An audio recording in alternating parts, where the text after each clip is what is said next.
Hey, everybody. I hope and pray that you're doing well. Today, as we come to our word from the Word. And today, that word is calculated. Calculated. Now, yesterday, we finished up the book of Lamentations. And if you're noticing, we've been just going book after book after book. Well, today, we're going to be in Daniel. And those of you paying attention, you say, well, wait a minute, you skipped Ezekiel.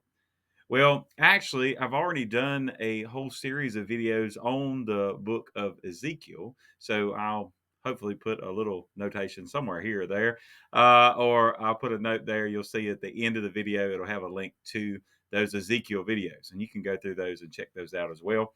So I wanted us to continue on something that we haven't gone over. And so we go to the book of Daniel. Now, I love the book of Daniel. A lot of great stories, a lot of great, and when I say stories, remember these are recollections of the truth. These are not some little stories we tell the kids and then we just move on and don't actually believe that they happened. Uh, you know, Daniel, yes, was in the lion's den, and yes, Shadrach, Meshach, and Abednego were in the fiery furnace, and I love to hear about those.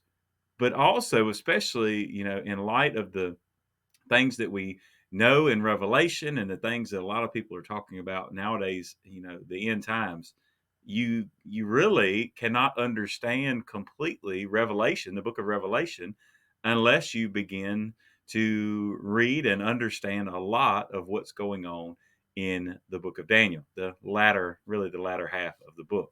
But for today, Daniel chapter 1, you will find that Daniel and his three friends, Shadrach, Meshach, and Abednego, who have different names because they have their names and then they have the names that are given to them by the Babylonians. And so, as they're taken from their home, and look, they're going to be put in the school of to be educated, to be Babylonians, to learn the Chaldean language, to learn everything. And so, the king is going to put them up, and he's like, "Hey, I'm going to take care of you. I'm going to feed you. You're going to have the best meats to eat, the best wine to drink, and I'm just going to take care of everything that you would ever need. And we're going to make you who we want you to be." Now, with that, there may be times in your life that you look and you can see temptation coming a mile away. And you can even, God gave us a brain and we can see the things that are lying ahead of us.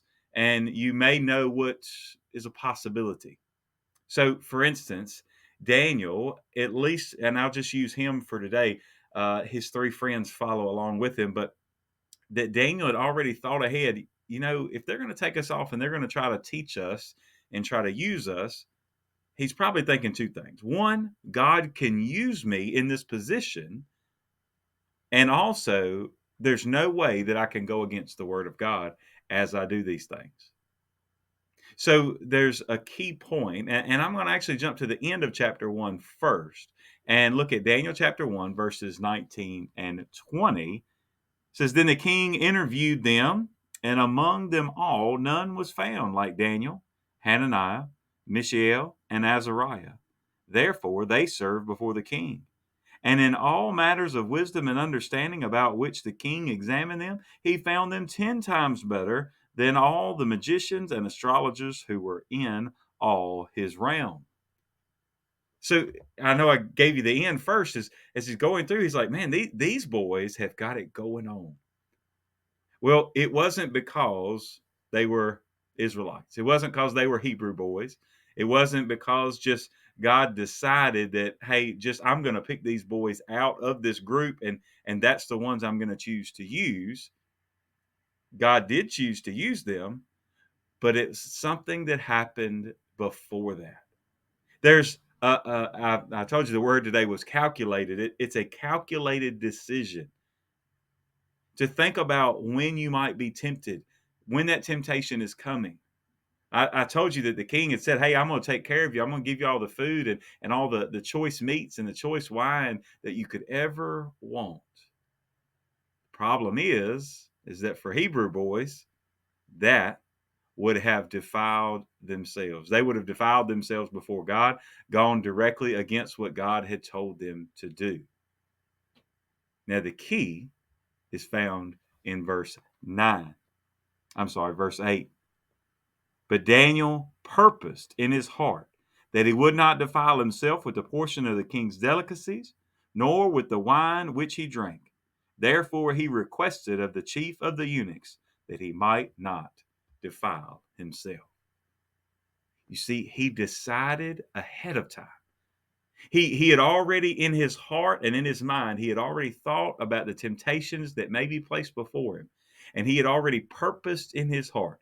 He had already made a calculated decision to be obedient to the word of God. And so when temptation came, it didn't hit him out of left field. Wasn't something he had to decide all of a sudden and say, is this right? Is it not? He had already decided ahead of time he would not defile himself.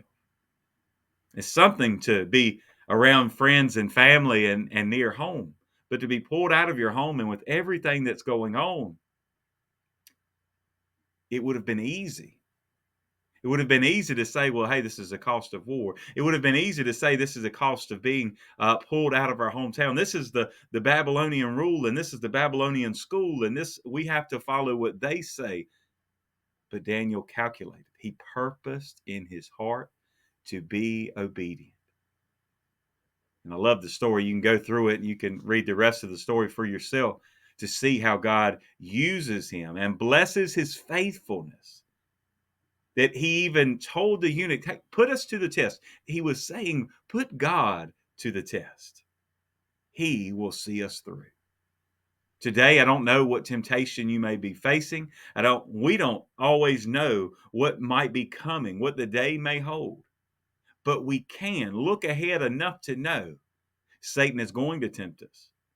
And where Satan is going to tempt us is to disbelieve, to doubt the word of God. At the heart of it all, Satan wanted these boys to think that they had to rely on the meat and the wine from the king. They instead decided we will be obedient to the Lord and he will take care of us. It's trust. It's faith. And yes, there are times where we have to make a decision in just a moment to be faithful.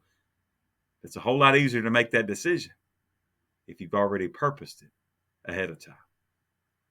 Today, are you doing any calculating? Are you doing any figuring on what you may want to do, what you may need to do? Let's focus mostly on what God says we must do. God bless you, and I pray you have a great, great day.